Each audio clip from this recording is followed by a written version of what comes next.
What up? What up? What's going on, IG? If you're watching this live, make sure you tune in.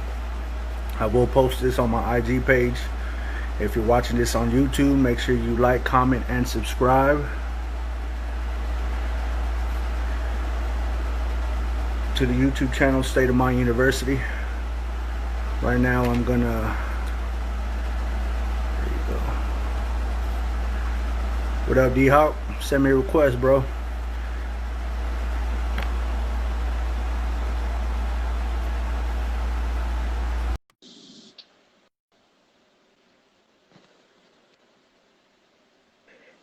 Yo, Yo, what yo, what's up, up? bro? How you doing? What's going on, man? Nothing much, just chilling, bro. Can you hear me? Yes, sir. Can you hear me? I can hear you perfectly, man. Awesome, man. I can, Awesome. man. Hey, look. Before we get started, bro, I just got news that Chad Boswick just died. Oh, man. Yeah, Yeah. Man, this year is insane. that's I'm crazy. like right before we just started this thing, Yeah, everybody's been messaging me, hitting me up, and telling me about, about this whole thing. So, yeah, he was diagnosed with colon cancer 4 years ago, yeah, and today I guess he lost that battle, man. So that's hard, man. that's crazy, man. Well, God rest his soul, and For prayers go real. out to his family, Yes, sir. all of his friends, and it definitely is a loss. Oh man, Yes. that's crazy. I know. That's the man. This year is insane, man. I mean, we're learning so much about just life and death, and man, time is precious, man. And being able to do this with you right here means so much because me going through my things and then just constantly coming back and hearing about this. Today you're just seeing how precious life is. So, Definitely, most definitely, yeah, man. But first off, I do highly appreciate you, man. It's such a blessing for you to give me this opportunity. Definitely, not only are you a childhood buddy of mine, and yes, sir, we know plenty of mutual individuals that we consider brothers as well. yes, sir, But yeah, man, let's go ahead and start off with a little background about your upbringing, your childhood, family, and things of that of course, to yes, sir, that kind of got you into becoming the individual you are today. yes, sir, yes, sir. Okay, so a little bit about me. I was born in Tulsa, Oklahoma. Yeah, I was born in Tulsa, Oklahoma. Before I even started off, it's going to get crazy. My mom was 12 years old when she had me, and my dad was 13.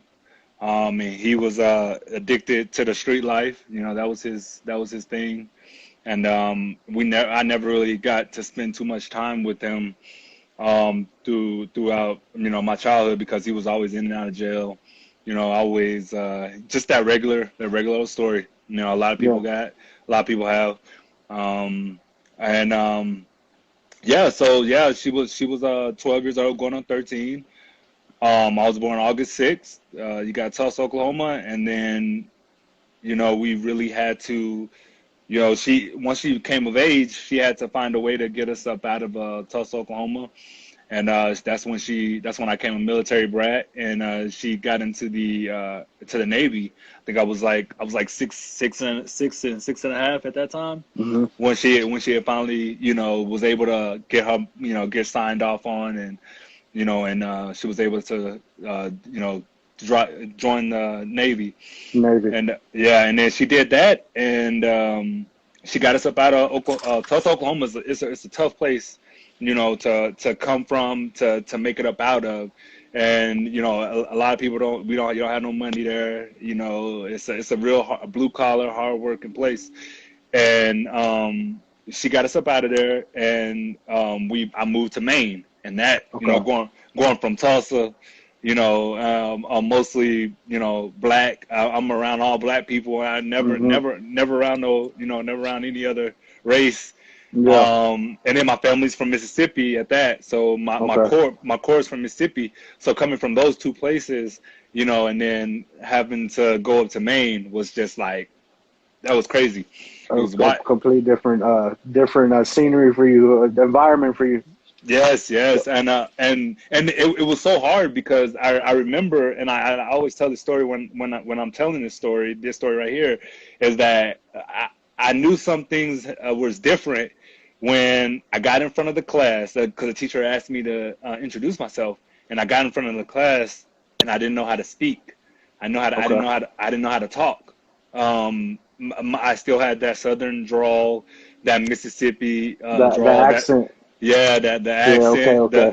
the slang, Hmm. all that, and I'm talking. I think I talked for like 5 to 6 minutes, and then Okay. after I got done, um, it was quiet, and then at the end the teacher was like, we didn't understand anything that you said. That's it. Oh wow. Yeah, that was hard. That was hard, and I So remember.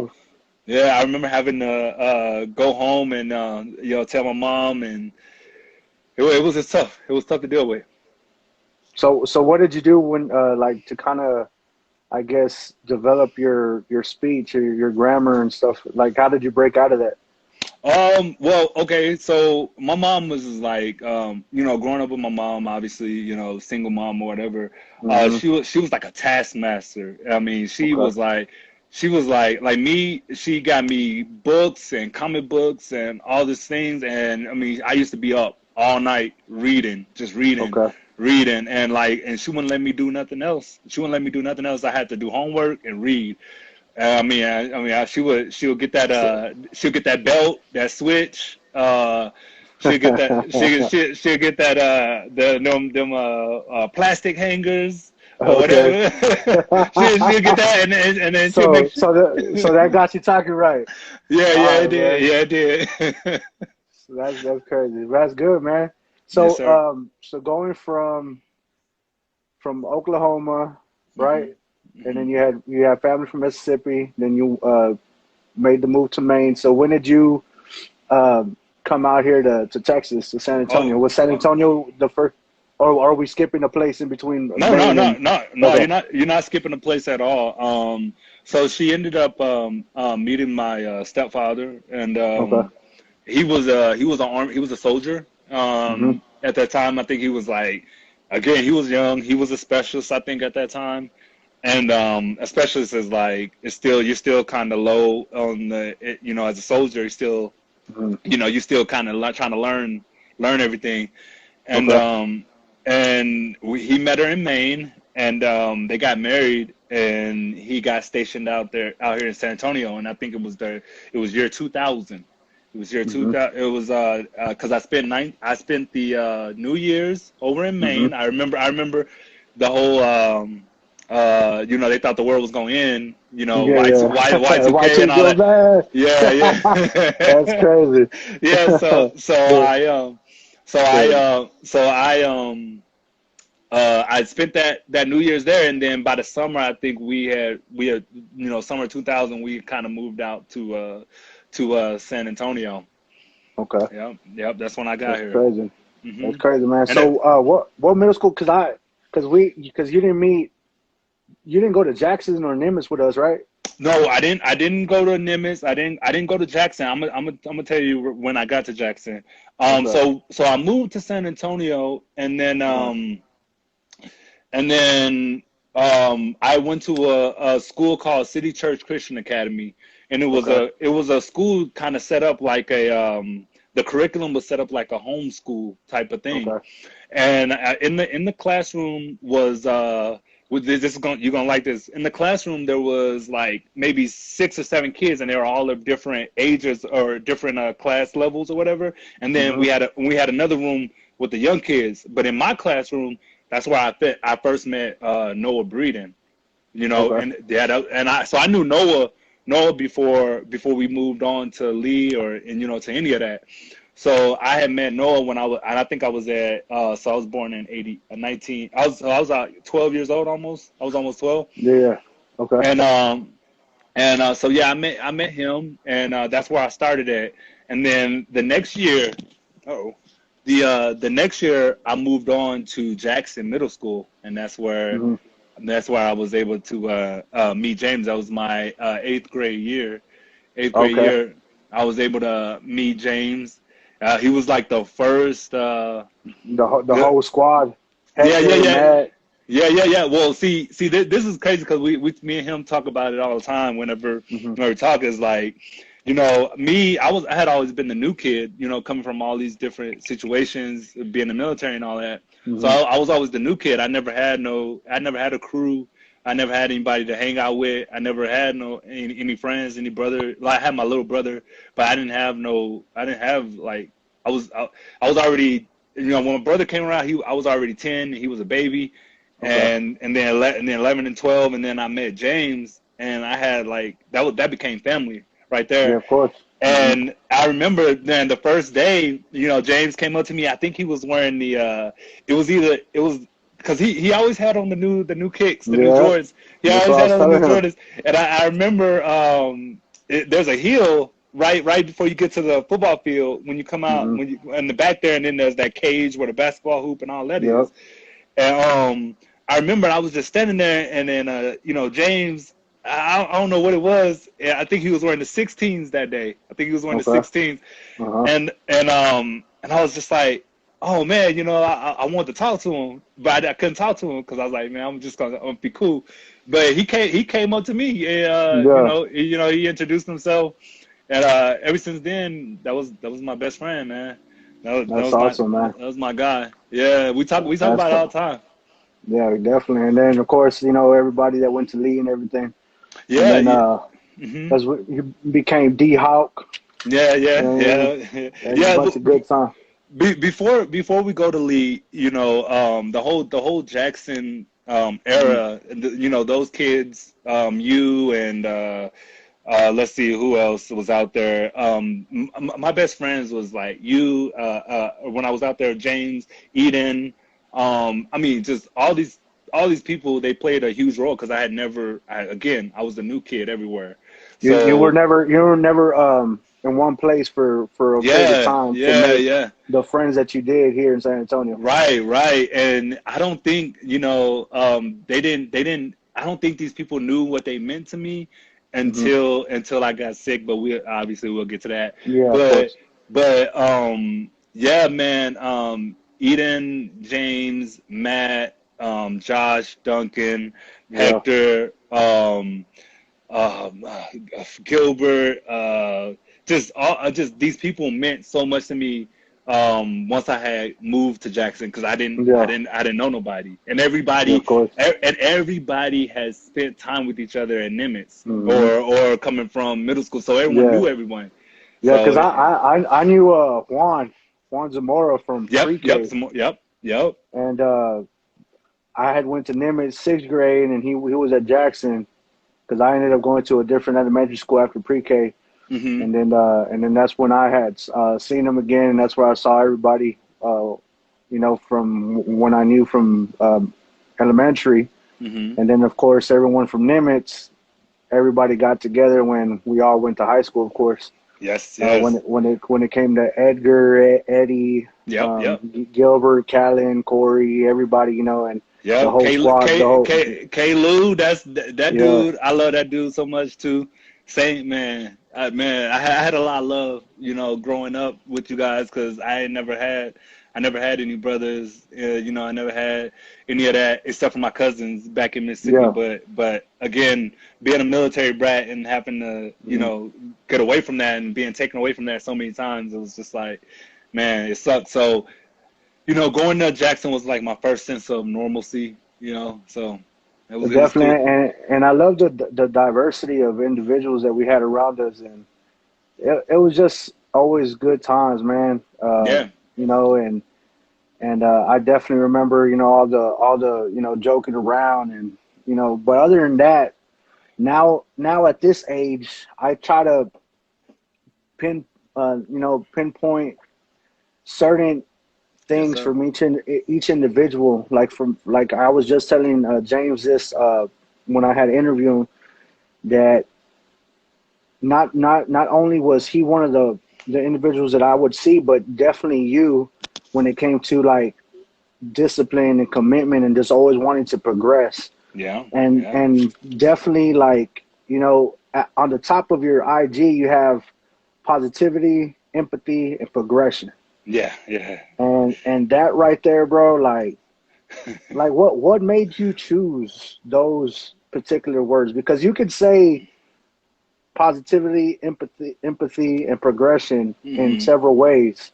But Hmm. what made you choose those three particular words?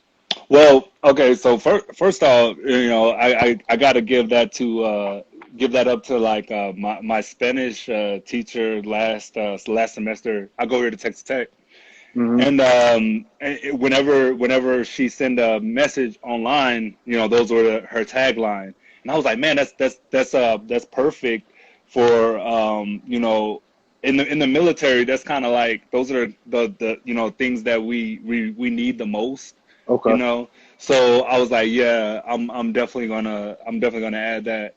So, I always grab something from hmm, from everybody to kind of yeah, of course, yeah, and make it your own, or try to yeah. implement that in your day to day life. Yes, sir. Yes, sir. That's awesome, man. Okay, so let's go ahead and kind of fast forward from high school. So I know you went to Texas Tech. So, but then you're a U.S. Army vet, which I Yeah, appreciate, yeah, and yes. thank you for your services, of course. One, um, so which kind of came first? Did you get into Oh, Texas Tech? nah, let me Okay, tell you. Okay, because yeah, this is a story too. This is a story too. okay, So once we graduated in '06, hmm, it was like okay, I'm gonna go to UTSA, and I was hmm, like I'm gonna really try to keep everything that I've ever done was to hoop, to play ball. cool, yeah, of So course, I was like, man, I'm gonna really try to make it onto UTSA. So I went out to UTSA and I was talking to the coaches and everything like that, and working out a couple times with them and stuff like that. And it just wasn't happening. I wasn't good enough. I wasn't there. okay, So I went to UTSA for like 2 semesters, and man, I was 17 years old. I graduated at 17, so I was just like, man, see, that's another thing. I was always younger than everybody too. So I graduated, and I was just like, man, I don't. I mean, I got there, and I was like, man, I don't. I was um, taking out loans to go to school. Um, it was I was working like 2 or 3 jobs, okay, and it was 2 semesters, and it was like the hardest I had ever been working. I had ever worked. So I was like, man, I gotta do something else. So I got out. I dropped out of school then, and I started just working. And then James and Matt and all of us moved to a different place in San Antonio, and a different apartment and things like that. And when we were living in those apartments, it was just like, man, I'm working super hard just to get bills paid, make ends meet, hmm, and I'm still I'm not getting nowhere. And I was like, man, I need to do something. I need to find out. I need to figure out what I'm gonna do because I just love UTSA. yeah, And in 2008, uh, or okay, right before that, that's I think the spring of 2008. I was just trying to figure out what I was going to do because so I'm 2 years removed from high school, hmm, and I go out to Blinn to try out for the football team, okay, and my coaches, I make it third string wide receiver, and I never play. I was going to play football in high school, and hmm, I ended up moving between my junior year to Colorado because again military. So I hmm, didn't play. I didn't put on pads again until I went to those tryouts or whatever, and I made it. And then I was like, man, but they weren't promising me anything. They weren't giving me no money. They weren't, I was still gonna have to pay for everything. And I was third string, and I was like, man, I ain't gonna play. And the crazy thing about that is that year that I was like, man, I ain't gonna play was the year that Cam Newton ended up going there. So Blinn Junior College, I was just like, man. But then the next week after that tryout, I went to another tryout at Coastal Bend over there in Beeville, Texas, to play basketball. And basketball was my love. So I was like, man. Yeah, of course. And the coach there was starting a new program, and he was like, you know, we'll pay for your room and board and all that, and your books and stuff like that. So I was like, what? I was like, okay. That's the one I'm gonna do. They weren't gonna pay for the whole tuition or nothing like that, but they were gonna pay for something. So I was like, okay. I was like, okay, that's what I'm gonna do. So I go back to San Antonio. I let James and Matt know that, hey, you know, I'm gonna go ahead and go to Coastal Bend to play ball in 2008. Yeah. And then I ended up so then I ended up going to Coastal Bend, and right before that school year started, that's when my mom ended up getting on Deal or No Deal and winning $1 million.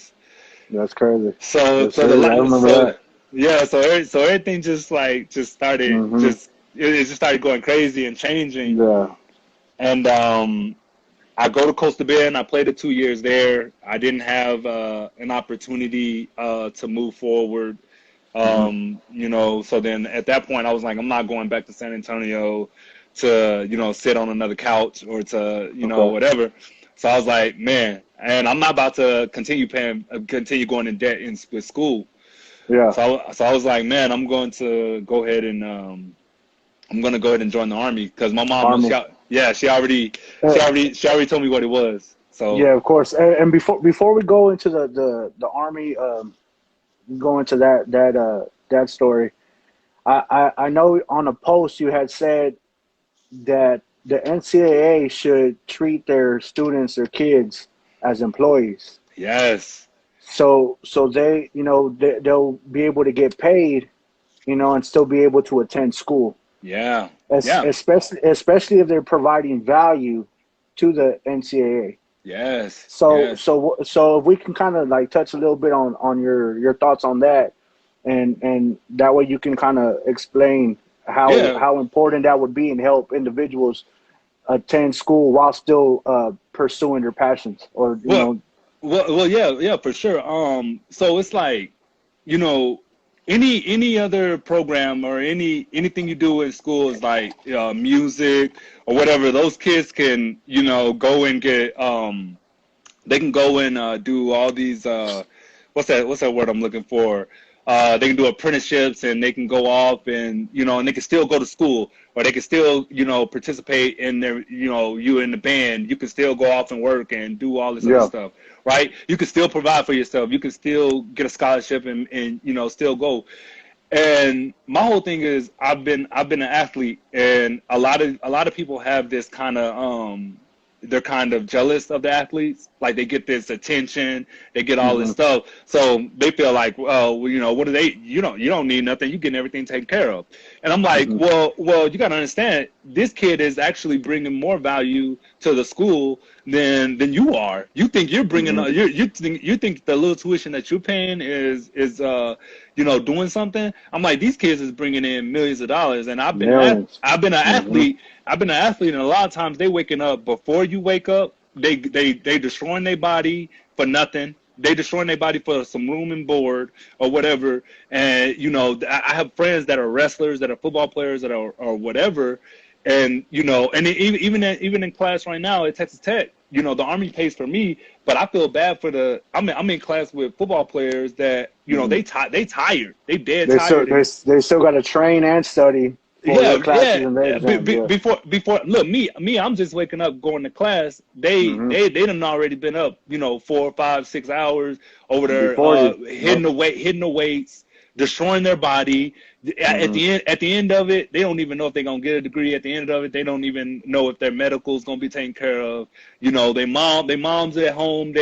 She can probably barely pay for the phone bill. You know, just things, just silly things like that. And I'm just like, what? I'm like, forget. You know, because the NCAA hides behind this thing of amateurism, Okay. They hide behind amateurism, and they think that them providing a scholarship is, you know, that's it or whatever. And Hmm. I'm like these kids are basically employees of your school. Hmm. They're bringing in millions of dollars. Y'all need to treat them like employees, because if y'all have an employee at your school, you're going to still allow them to get their education. You're still going to allow them to move forward and do what they need to do. You need to do the same thing for the kids as well. That's how I feel. Exactly. And what do you feel? Because I know a lot has to do with, you know, the way the system, you know, it's set, or certain you know, organizations. What do you feel? You know, what can we do to change that? If not, I know a lot of individuals are saying, well, we gotta kind of provide our own colleges, our own schooling, our own education, Yeah, uh, yeah, other than your traditional, you know, yeah. scholarships or diplomas and degrees. Especially nowadays, they're saying this generation is going more towards into entrepreneurship and self-employed, It sure than, is. It sure is. you know, than they are thinking of, you know, working for somebody else or working Well, for a company. this is the thing. If the NCAA wants to keep up with the way the world's Hmm. going, which is why I'm so happy that someone like LaMelo Ball showed them that Yep. you don't even have to put up with their BS. Because I'm Hmm. gonna tell you, a lot of the athletes in college right now feel like it's bullshit. You know, Hmm. excuse my language, but No, of course. they feel like, I mean, they know it's a game. They know what they bring into the school. They're bringing the most of the money in and holding up all these programs. So what we got to do more than anything is, okay, if the NCAA wants to keep us working for them and keep us as basically employees of their school, they're gonna have to come up off some of that money, which California is Hmm. gonna do, which California has already passed that they're gonna do in a couple seasons. Okay. But at the end of the day, it's like, okay, you're seeing kids now, because the technology has made it to where kids, before they even get to school, they're able to get online, and they're able to make a business. They're able to talk that lingo. They're able to get with different people, collaborate, and get with bigger businesses than what the colleges are bringing. So Hmm. if the colleges are going to get on that level, if they're going to, you know, go with the movement and get off of this amateurism thing, they're going to have to figure out, man, hey, we're going to have to partner with these kids. We're going to have to build a union for them, or we're going to have to set it to where we are paying them like they are employees, just like we pay our teachers, just like we pay our what. And guess what? They're still going to be able to get their education. Yeah, You know, because definitely. it's just Hmm. it's for me. I'm a common sense person, and this is like a common sense solution. But it's a solution that, because they've made so much money off of the free labor of these kids, Hmm. that it's hard to give up. It's hard to give Hmm. up. So that's just where I'm at. Oh, definitely. That's I agree with you 100%. And well, hopefully, you know, the more that we provide awareness, I mean, that's what everybody's hoping for, is especially with this whole the injustice thing and the way Yeah. the policing is being lately. Yeah. Well, Um, the wave. I mean, the wave is it's like it's becoming unbearable. They're gonna have to make a change. yeah, It's exactly. just obvious. It's We're obvious, like from we're all the way. we're definitely applying that That pressure pressure. that's been needed, but Hmm. for years and years of putting up with their bullshit. So definitely, I'm not only are we seeing more, you know, protests and more celebrities and athletes being more vocal about it. So that's definitely a beautiful thing and a And positive thing. you know something else. The reason why I have this stance the way it is because, Hmm. see, when you join the army, a lot of people don't. But when you join the army, they take care of everything. They take care of your house, the education, housing, all this stuff. So coming from that system of where I'm getting everything taken care of, and then Hmm. I'm back to being a civilian, and I'm sending these classes, and I'm being like, yo, this kid is over here putting work in, like I was putting work in as a soldier, but their institution isn't giving them, you know, what I got. So I'm looking at them, and I'm an older man now, so I'm looking at them, I'm just like, man, you know, any chance you got, man, you need. I be telling these kids, man, get every single thing that you can. Yeah, That's just me, but that's why I have the stance that I have. most definitely. So how was the experience of you Oh, being in the U.S. Army? how I know you did a tour out there in Afghanistan. Was it just Hmm. one, or how many I times? just one tour out there in Afghanistan. Mm-hmm. Operation Enduring Freedom, Mm-hmm. from 2012 to 2013. Okay. It was a 9 month deployment. What else was the question? I'm sorry, it kind of like skipped. Oh, my bad. The whole experience, like that whole experience of you being in the army, and what was your prime decision of kind of getting into that? I know you Uh, said I know you said you tried playing ball, playing football, and then your mom won the $1 million with the Deal or No Deal, and then mhm. you kind of transitioned into like making the decision of joining the U.S. Army. Um, my main decision was not paying for school. That was my main thing. Not paying for Okay. school. I was done with going into debt like that. I didn't want Mm-hmm. to. I didn't want to end off with a piece of paper and then Mm-hmm. with $100,000 of debt. I didn't want that. Exactly. Okay. I didn't want that, and that's what really pushed me and to join the military. And when I joined, I was still hooping, still playing Mm-hmm. ball. I had made it once I got into the army and I went through AIT, which is I was a medic. I was a medic, so I came right back here to San Antonio to do my Mm-hmm. schooling for that. And then I went up to Fort Lewis up near Seattle, Washington. Okay. I went up to Fort Lewis, and I was playing ball on base teams and semi-pro teams up there. Dope. The experience. I mean, just joining the military taught me just a whole different set of skills. It really did, and it taught me to really grow up, and Okay. it taught me to be a man, because in the military you are put in positions where you have to lead, and you have to Mm-hmm. lead men. So it really taught me how to communicate effectively with other men.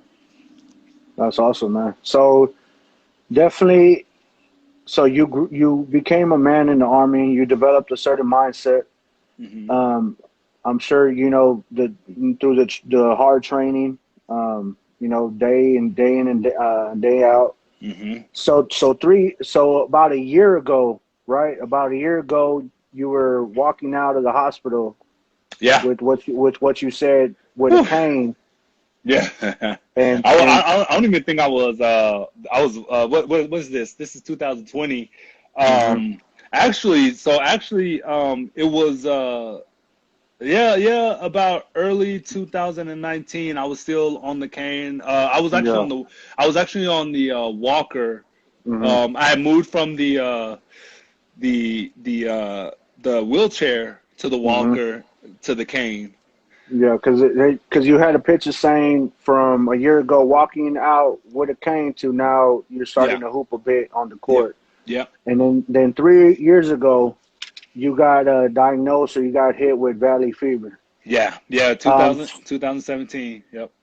so how was that whole experience? Like, how did you know, or when did you go to the doctor, or how did it hit you, or Oh was it man. something Well, like how? here this is another story. It's crazy. Um, me and my wife, we were making that transition out of the army, and Hmm. my whole 7 years in the army, I was like, man, I had a plan the whole time in the army. I was like, I'm gonna do this, I'm gonna do this, I'm gonna do this, I'm gonna save this amount of money, I'm gonna be ready to go to school, I'm gonna be ready to hoop wherever. I don't care. All right, so I get out and I get back to Lubbock because I'm like, I'm gonna go to Texas Tech. And I kind of start going or whatever, but then I had to go and pick up my wife back from Washington. Okay. So we end up and I served in valley fever endemic areas all the way through. So the doctors Hmm. think that the doctors think, I mean, it could have came while I was serving in the army. It could have came while Okay. I was, But anyway, I go and pick her up, and we take a stop, a detour off into the Grand Canyon, and over there in Arizona, over there the Grand Canyon, that's a huge valley fever endemic area, and I guess that's when everything started. After that, I don't even remember that day at all. I have like zero memory of it. Mm-hmm. I guess I have amnesia from it. Okay. But I get back to Lubbock, and it took about 2 months. It took about 8 weeks for it to set in and for the valley fever, the fungus to start growing. Mm-hmm. And at that time, I never had headaches. I had never really been a sick person or anything like that. And my wife noticed that I started getting sick. Mm-hmm. I started gaining headaches. So this is 8 weeks after my trip to the Grand Canyon, and Okay. I started having headaches, getting sick. We started taking these trips to the doctors. The doctors could not figure out what was going on with me. All the while, I was having the symptoms of I started having aseptic meningitis, which is fluid building up in your Mm-hmm. skull.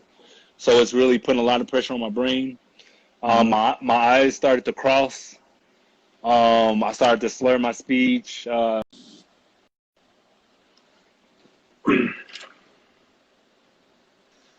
There we go.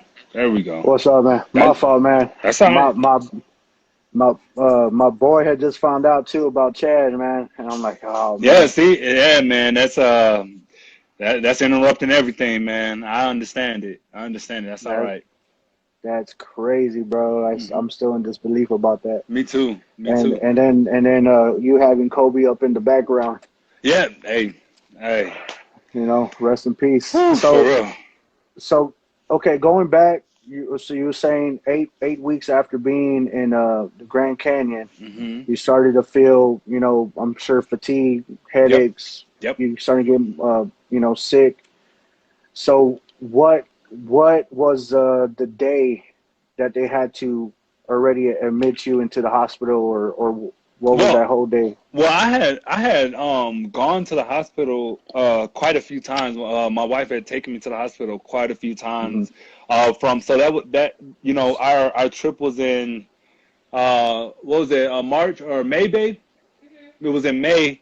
It was in May and April, May, June, July was when I started feeling it, and then I was back and forth from the hospital in July, August. And then we kind of got fed up with not being able to get answers. Hmm. So we're like, yo, we're gonna take this to the VA in San Antonio, because at the time I was still here at Lubbock and I was going to school and everything. So we were like, man, let's go ahead and try to take this to San Antonio, get some better healthcare. And we went to San Antonio and they ran all the tests. The CT scans, the spinal punctures, all this stuff. They ran like this crazy battery of tests on me, um, and it was really I was in the hospital, and from let's see, August, September, all the way to October, almost 3 months, and they still could not figure out what it was. And it was October, I forgot what date, that they finally diagnosed me with valley fever. Yeah, so Man, it was October of 2017 that I finally got diagnosed with valley fever. that's crazy, man. So that whole year of you, because you were in the hospital for a year straight, correct? Oh yeah, yeah. I was in. It was a year and I think a couple months, something like that. Yeah. So yeah, I was in the hospital from let's see. We had July 2017 all the way to about October. So yeah, almost a year and a half. Yeah. That's crazy, bro. Just, I mean, at one, it's a blessing to have you right in front of me. I'm sure you are very grateful and thankful. Man, big Um, time, big but time. the mentality and your spirit, bro, like that's just not impressive. Is not even the word. Like that's just so. Like I don't know what word to describe that, man. But you are a strong spirit. Hmm. It's Walking the amongst us. It's the And growing up with my mom's story. growing up with her Mm-hmm. story, I always wanted to make sure that, you know, whatever I went through, it was kind of like I wanted to pay it back to her, and I kind of wanted to make sure that her story wasn't going in vain. So coupled with my training in the Army, Mm-hmm. the word that I could use is resilience. Have resilient. Be resilient. You know, and you know, throughout the Army, if you can be resilient, you can get through anything. Okay. And that was the main thing that I had going through that was, again, man, I've never been a person where it's about being a victim or whatever. It's like, Mm-hmm. you got to pick yourself up and you got to do what you got to do. You know, that's Is how I've always been. That's very honorable, bro, and I'm sure you're a big inspiration, not just for individuals that bitch and complain. It could be family, friends, the individuals that know you personally. Like, damn, I bitch and complain about minor things that don't even compare to what the hell you've been through. Hmm. Physically, emotionally, mentally, spiritually. And you also mentioned, since you got Kobe in the back, I noticed that on one of your posts you said the Mamba mentality is what helped you get through your battle. Oh, always. And then on another post, you also said when you were at 135, you knew you had to fight to get back. Hmm. So I think mm, so with that is like, man, when I got sick, and there was a documentary that I watched with Kobe, and I've grown up. You know, I grew up mhm, seeing Jordan, mhm, seeing every moment like a movie with him. I grew up reading these comic books. So I'm already thinking, man, I got to be strong. I got to be a superhero. I got to, just get through this myself. And I grew up seeing people like Iverson's, the little man, just trying to make it. And then yeah, and then I loved Kobe from the very beginning. Even, I mean, in San Antonio, it's hard to everyone hated Kobe at the me mhm, growing up. Everyone hated Kobe. yeah, of course. Just because of how he was. He was just a Just yeah, it was just competitive, yeah, and the yeah. He whole was just Lakers and Spurs thing. yeah, yeah. He was just Hmm. he was just a workaholic and just maniacal in his just approach to the Like game. like Iverson said, man, he was a serial killer, and Yeah, in that open yeah, letter that he did, man, he was a killer. yeah. So And I think I go go ahead. My ahead. bad. No, no, go ahead. This you.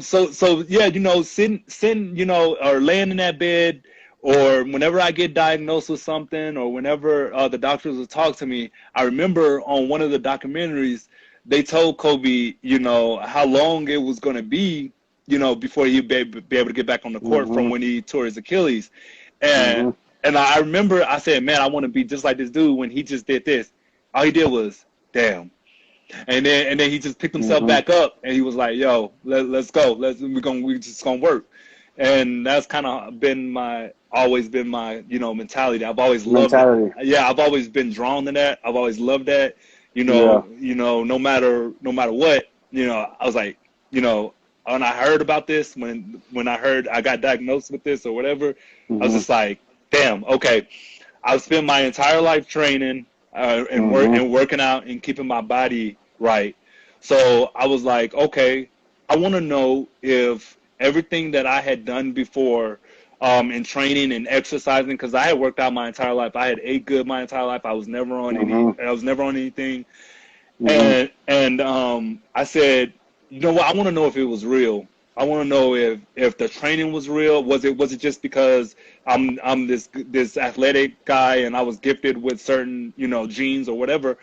Hmm. Forget all that. I want to know if my work was real, if me training was real, playing ball was real, me going to the Army was real. I want to know if that was real. And that was my main thought in the bed that whole year was like, man, as soon as I get out of Yeah. here, man, I'm gonna learn how to walk again. Hmm. I'm gonna learn how to run again. I'm gonna learn how to lift weights again. Hmm. I'm gonna do all the stuff that I did before I was sick, just to see if I can get back to that point that I was at. And that's where I'm at that process right now. Wow, that's amazing, man. And again, I can't say it enough. That's such a blessing. Not only were you challenged physically, Hmm. because the body is, as a vessel, is our vehicle. Hmm. We're gonna get old. The body can only sustain itself for so long. Yep, we sure. Yep, that's right. but not only, your physical was being challenged, just like you said, all this training, but I think it was more your mental and your spirit, bro. Of course, That yeah. you really had to dig deep, and it was like, nah, this ain't gonna beat me. This ain't gonna beat me. This ain't gonna beat me. That's And right. I'm pretty sure, the support and motivation, like you said, the Mamba mentality. I'm sure from family, your mother, Hmm. your wife. Now from there, because even James said on the previous interview, he said he doesn't believe in everything happens for a reason. Hmm. Because you can't explain, like, if a 3-year-old has a tumor, or for example, right now, sex trafficking Hmm. is crazy right now, especially here in Texas and San Antonio. Like, you, what do you feel like? Do you feel like that challenged your faith? Like, did you ask yourself, like, why God, or why this, or why No, me? no. Again, the from the very beginning, Hmm. my mom had me at 12. So I always felt like, man, no matter what I go through, I'm going through it, you know, to have a testimony, to inspire other Hmm. people. So, my thoughts have always been, my whole faith or anything like that, nothing has ever been shaken. Okay. My thoughts have always been, man, if I can get back from this, man, Hmm. it's gonna be one hell of a story. Hmm. It's gonna be dope to tell somebody. It's gonna make someone else go, you know, further than I can or Hmm. than I did or whatever. They're gonna be like, you know what, he did that. Okay, so I'm gonna go and do this. That's Definitely. it's that whole Jordan right there. Hmm. It's that whole Kobe mentality. It's like, hey man, what forget the things that are in the way, the challenges and all that. Hmm. Let's get through this. Let's see what we can do to get through this. And me, while I was going through that, hold up, there you go. Hold up. Can you still hear me? Yeah, I can hear you now. Hold on. Okay. That's all right.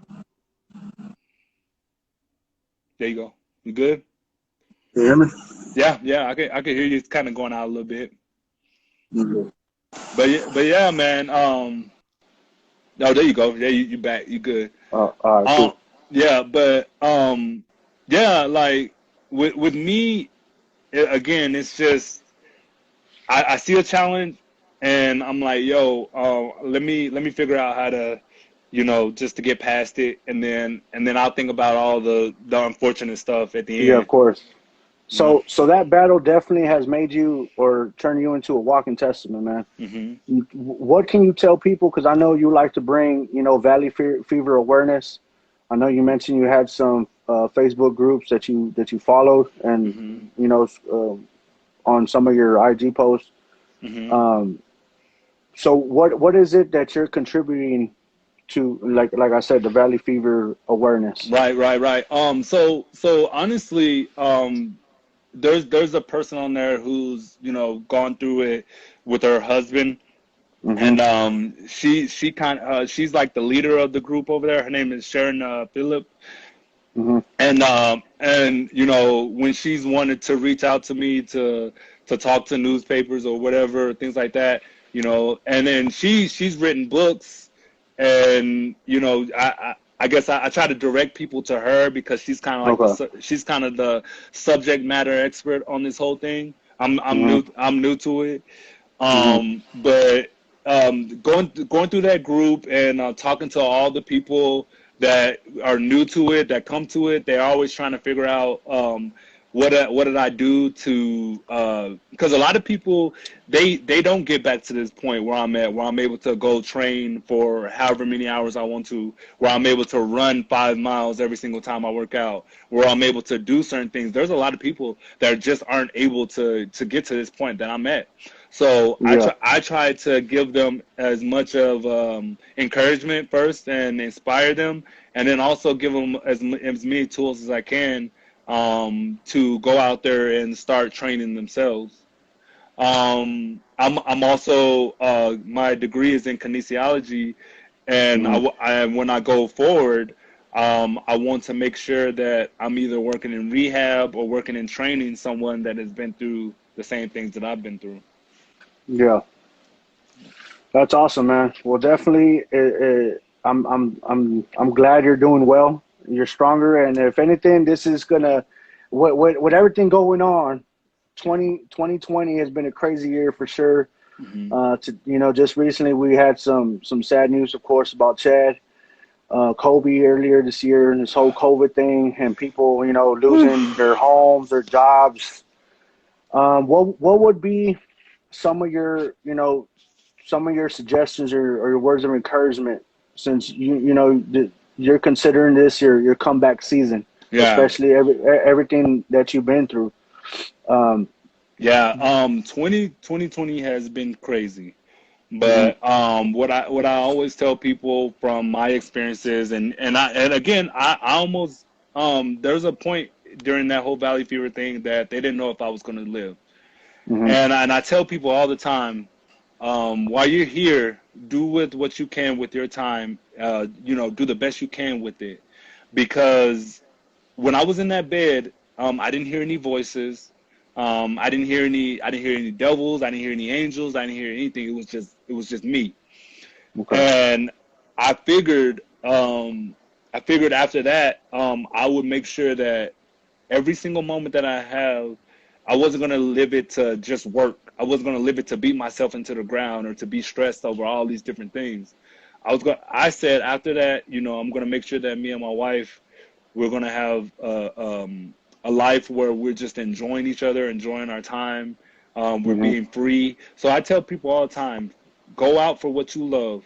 Don't fall into this trap of being on this rat wheel, being on this wheel of, and just out here stressing yourself out with things. You have to go out there and do what you love, no matter what. I mean, and I'm thankful now that I'm in a position where, me and her, like, I can obviously I can go do whatever I want to do, and she can go do whatever she wants to do, and but we don't put any stress on ourselves to be mhm. be something that we're not. And that's what my main message out of this whole thing is: don't put pressure on you, your relationship, your family, or anything, and to be something that you're not. Go be what you're supposed to be. Go find whatever you're talented in. Go find that and just do that. Don't worry about none all this other stuff. Don't worry about that. Just go do you. You know. That's awesome, man. And now you got Damarqua Hawkins, Mr. D Hawk, sipping sour tequila drinks with some punch straws. You know what I mean? Enjoying life. Yeah. I'm you know. yeah. I'm crazy. I'm crazy like that, and I'm not supposed to be drinking and stuff like that too much. But yeah, That's yeah, what's up, man. bro. And making sure you're getting your 10,000 steps in. Yeah. Hey, Um, everything I do is based off that 10,000 steps. When I'm running those 5 miles. I'm making sure mhm, within those 10,000 steps, I'm doing all these different exercises in between. It's just like I'm still in the military as far as that goes. I'm trying to get my body back to mhm. being athletic again. Yeah, of Um, course. people don't understand, coming from not being able to walk, how different it is when I used to be able to get up there and dunk and do all this crazy stuff Mhm. and I used to do backflips and all this stuff, and now it's like, man, I can't do any of that. They don't know the hard work it took for you to actually dunk. Yeah, yeah, You know what I yeah, mean? yeah. I remember that. I used You to know, I used to you do were all. working on your vertical for the longest, and then Yeah. when it just became effortlessly. You know what I mean? Yeah, yeah. So definitely. So now, making sure you put in a good run before midnight. Putting in the work like you say. Um, I know some of the books that you like are like Phil Knight, Shoe Dog, Mm-hmm. Think and Grow Rich by Napoleon Hill. Yep. That's awesome. But and of course you've supported Mr. Josh Duncan, Lessons Behind from the Back of the Line. Yep. But one of the ones that did catch my attention was Dr. Claude Anderson. Yes, that man is a Um, treasure. and not, of course, Think and Grow Rich is probably one of my top five of anything. Hmm. My Napoleon Hill. But what caught my attention with Mr. Claude Anderson was one of the posts that you had put was the following are key elements that the community must have. And Mm-hmm. just to real quick, just to say three of them, to, like to support those who don't live there, but identify and support, uh, you know, uh, the physical community, in the physical with the Yep. community. Yep. Make sure you support businesses, whether they're goods, services, Yep. provide jobs and all that. Yep. What kind of, how can you resonate? How can you kind of, what did you like about Mr. Claude Anderson when Well, it came to his teachings and his books? well, to start it off, that guy is he's a national treasure for Black people. Hmm. And we don't have a lot of scholars that have really put in the work, that have grinded. And he's been in the same room of the Martin Luther Kings, the Malcolm X's, and things like that.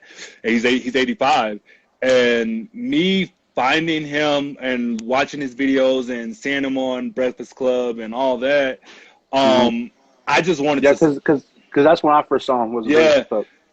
Go ahead. I just wanted to support this guy because I saw this man that worked his entire life for something that he's just like, and you could tell when he speaks, he's like, man, I don't know, I can't get through my people. I can't get through to my people. Hmm. I don't know what else to do. I've tried to do everything. I've worked in, in the levels of government. I've put out books. I've started businesses. I've done this. And it's like my people will not listen. They will not understand that we need to come back together and build a community, and then also have our dollar start circulating within that community. We need our dollar to, economics is king in this world. All right. Yeah. And you're not going to get your voice heard if you don't have the economics. And that's kind of where I jumped onto them, because I was like, man, he's talking about that. He's talking about money. He's talking about making sure Hmm. he's talking about making sure that we are advanced as a people. And building wealth. We're building Building wealth. wealth. We're Hmm. educated. Yes, yes, and we're self-sufficient. Exactly. And we're not, and then that's another thing that people don't understand, that we're not asking for no handouts. Hmm. All we're trying to do is, make sure people understand that all we want people to do is leave us alone and let us build, let us be sufficient, self-sufficient. For our own. Yep. Yeah, stop breaking our stuff down. Stop, Hmm. and our own people. We need to go ahead and stop trying to get something for free. Go ahead and pay for that. Go, put your money into that. Which is another Hmm. thing. I got to get one of your hats, man. I love the, The dude. state of mind. Yeah, yeah. I'll make sure DM me your address. That way I can send you Yeah, a hat and some shirts. actually, I'm going to be in San Antonio in a couple of Okay. weeks, and I could swing by with the cash, and Yeah. I won't want Nah, to. don't worry about it, bro. It's all love, bro. With the Tower of Americas, that one, Yeah. right? Yeah, yeah, Hmm. that's dope. Yeah. It was actually it's like a S and an M Yeah, yeah, yeah, for the state of mind yeah, university. So it was pretty dope. yeah. But yeah, Okay, most definitely. so with me, so again, like it was about being self sufficient, and then having your dollar go ahead and circulate through your community more than, well, I think it's like 2 or 3 times in the Black community, Yeah. whereas with any other community, I mean, that the Hmm. Jewish community is like 13, almost 20. Yeah, it's crazy. It's crazy. Yeah, They man. dollar circulate, and they build these companies, and they support each other. You know what I'm Definitely, saying? bro. And that's the thing too. I'm not looking for nothing for free, because I can pay for whatever I need to pay for. Hmm. So that's another thing that people need to stop trying to get stuff for free. Go ahead and pay for that. If it's worth Yeah. it, go ahead and It, pay. definitely. I definitely do agree with you. Because if the product is good, it's going to sell itself. It sure is. Um, not only you know can we build ourselves by also supporting two purchase, whether it's a product, a service, whether it's someone starting a food truck, a restaurant, Yep. whatever it is. But also, support is one of the biggest things. Sure is. Especially with African Americans, whether it's real estate, whether it's clothing Yep. brand, whether it's music, whatever it is, nonprofit organization. Same thing with, Hispanics, Hmm. Mexicans, whether we have landscaping business, roofing business, construction business, whatever it is, especially me running my own mobile detailing company. Yep. Um, we have to keep it in circulation. Yep, You know, yep. Support um, that and support that. And I'm gonna be using your whole I'm gonna be using that pretty soon because too. you're gonna get that Yeah. 2021 that Yeah, I ordered it. yeah, I ordered it that's and that's what's up, bro. so I'm gonna definitely need you. Yeah, I got you, bro. Good. Put a nice little ceramic coating on Yeah, yeah. that. So, I'm trying to get that when I get it, I'm trying to get it kind of that as like that red is gonna be. I want it to be satin. I want that the hmm coating to kind of be satin. I saw somebody on YouTube with it, and I'm just like, hmm yeah, that's go. But that's yeah, my yeah, yeah, most yeah. definitely. So, reading books like Think and Grow Rich and Dr. Claude Anderson got you into investing for yourself. I Yes. noticed that you put up a post about it had Robin Hood, Yep. Yep. Yep. Think or Swim, Stock Boss Up, Yep. and M1, right? And then you had hashtag Invest. Yep. So how explain to people how important it is to build passive income. And right now, what you're doing is gaining experience. Hmm. That way, later on, you can commit to larger amounts. Right, right. Oh man, I am loving the passive income game. Mainly because it started with again when I got sick, it kind of put me in a place where I'm able to. I had saved money, but when I got sick and having all the benefits that the Army gave me, it kind of gave me hmm this. It gave me this ability to branch off and just to be on my own and go ahead and start my own thing. So it started off with watching videos from Graham Stephan show on YouTube. This dude is amazing. He's so smart with his money. I love that. So I cling to him. I cling to guys like Warren Buffett, Think and Grow Rich, all this stuff. So I'm just like, man, I'm hearing all this stuff. And then right before the pandemic happened, I was like, man, okay, hmm I'm making this amount of money, but I want to just keep making these little strides, these little steps to push it up there. So I was like, man, before the pandemic happened, I was like, I want to get a property. So Okay. I went out there and I was watching all these videos on people getting properties and Your real estate investing is what you're talking about, right?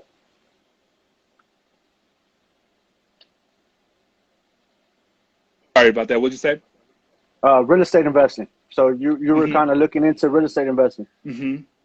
like for a buy and hold, or are you trying to fix and flip, or Oh no, no, because no. you okay, Buy and hold. I already have a tenant in there right now awesome. over there in San Antonio. I already have a tenant. I'm already making. That's beautiful, man. That's great to hear, man. Yeah, yeah, yeah. So with that, this is my first little, foray into hmm the whole real estate world, and it's been a blessing. Yeah, man. It's really done it. It's a blessing to me. So I'm doing good there. My tenant is great. She's this old lady. hmm So it's cool. It's cool.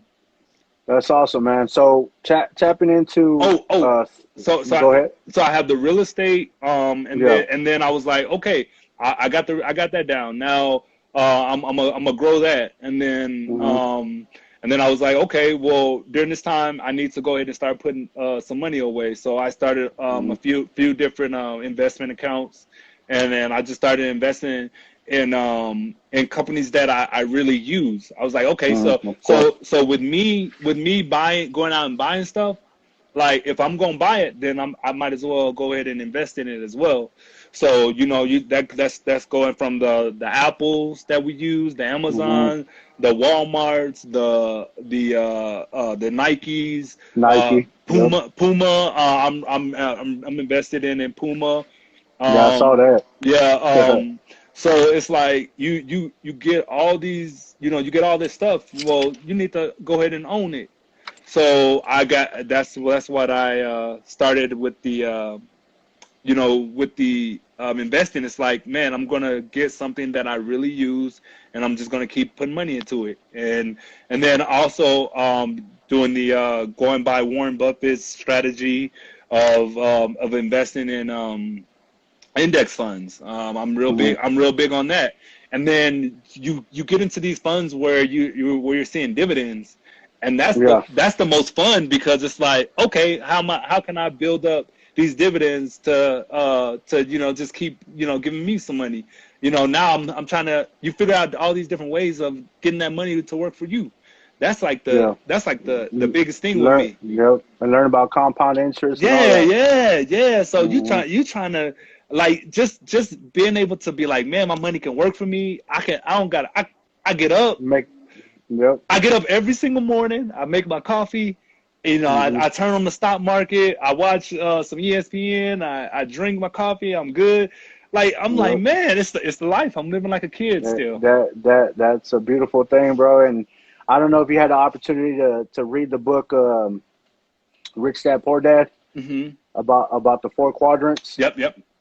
I Okay, so haven't. I like so with that. I've been like, man, I wanna read it. I want to read it because I've heard so many podcasts about it. I've heard so many mhm. things about it. So I'm gonna definitely get into that. Yep. Yeah, definitely. That's definitely a good read. Just because I mean you're already kind of living it regardless. Because I mean, not only are you attending school, but you're learning. I'm pretty sure you're taking care of your credit and building your Oh yeah. credit. Oh yeah. And that's an important thing that people don't realize. It sure is, man. Hey, with that credit, man, you can do anything. Cause You, this is the thing when I go somewhere and they pull that credit and they see that, they just like, what? My wife, mhm. she's there too. So we're both there, and And that's learning what. how to leverage your credit. Yes, That yes. that that that's another thing.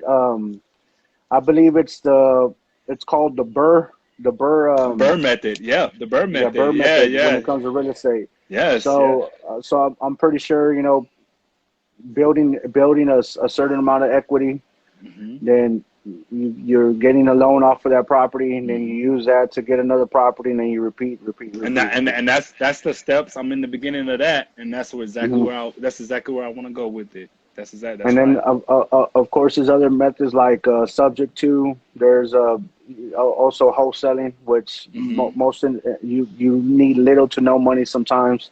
Just pretty much just finding a property in distress, Hmm. or one inheritance, Hmm. divorce, pre foreclosure, and getting at a discount price. Yeah, Put it under yeah. put it under contract, People, and then finding a cash investor, and you just pretty much get your finder's fee yeah. for stuff. People don't understand how little you need. All you just need your credit to be You you A1. you You, you just, yeah. Well, you, the credit definitely does help, yeah, but even with people who have no money, no yeah, credit, or bad credit, you just need the hustle, man. yeah. You just Just need the yep, credit. You yep. you you just need the effort. People need to see how far the effort would definitely take them. Yeah, that's right. Man, but that's great to hear, bro. I'm glad you're doing very well, and especially through all the adversity and your journey. And I'm pretty sure you're making sure this part of your journey is going to be the best chapter yet. Yeah. And that's another thing. Whew.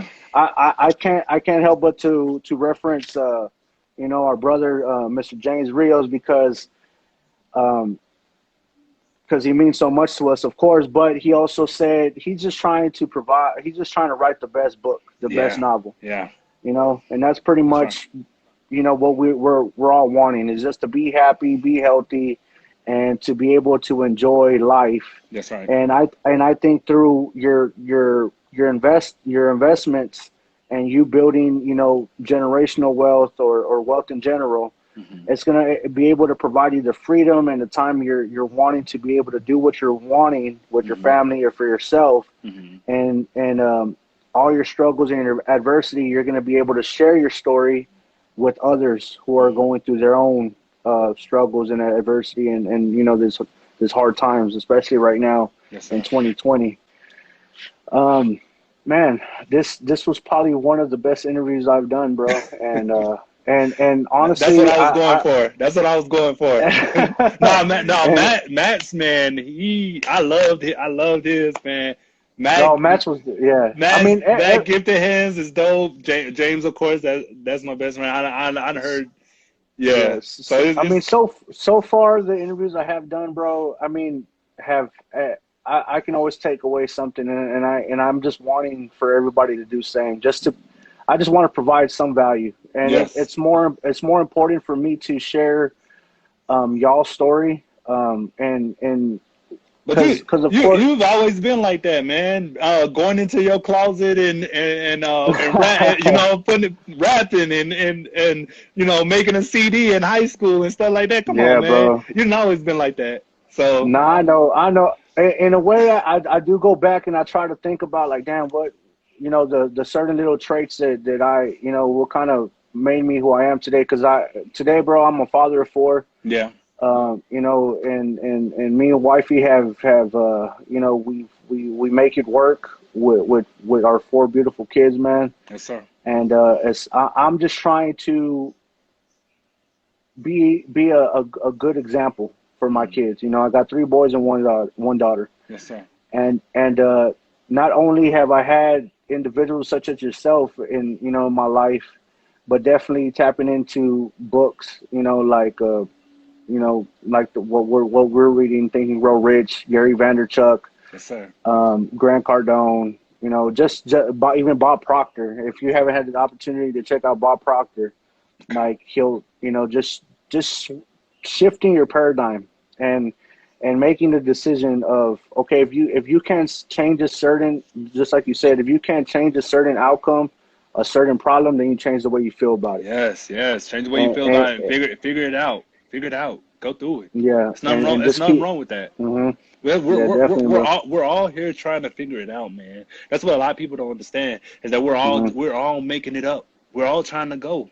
We all trying to Yeah, get it. we're all trying to figure it out, and no one's perfect. No That's one right. has all the answers, but definitely to evolve and grow and kind of doing what we're doing right now. Mhm. I really don't know what got into me to do this whole State of Mind University Yeah, thing, it's dope. It's dope. but but because I've always been kind of to myself, bro. I mean, You have. Yeah. I've never really been a talkative person. I know we always clown around, joke around when we play ball or be around the guys and everything. But I was always to myself. But I feel at this point in my life, I have something to share. But Yeah. not just my journey and my knowledge and things I'm learning on a day-to-day basis. But I just really want to provide Yeah, people some value. and you You know what good I mean? and you good at it too. You good at it too. That was one of the things that when I got on here, I was like, man, I want to make sure that he knows, man. You're tapping into something that's real cool. I like it. I enjoy watching the videos, and I enjoy seeing all our friends and seeing that they're doing well. Yeah, most definitely. That group, that 2006 class from Lee. Man, I'm so proud of every single person that I see killing it, and I see doing all these businesses and. All right, we're back. Yo, Yo, can you hear me, or do I need to put my headphones back on? no, it's perfect. It's perfect. Cool. I'm good. Yeah, man, you good. Okay, So again, I do apologize, bro. If anything, this gonna be part 3 of that's the all interview, right. bro.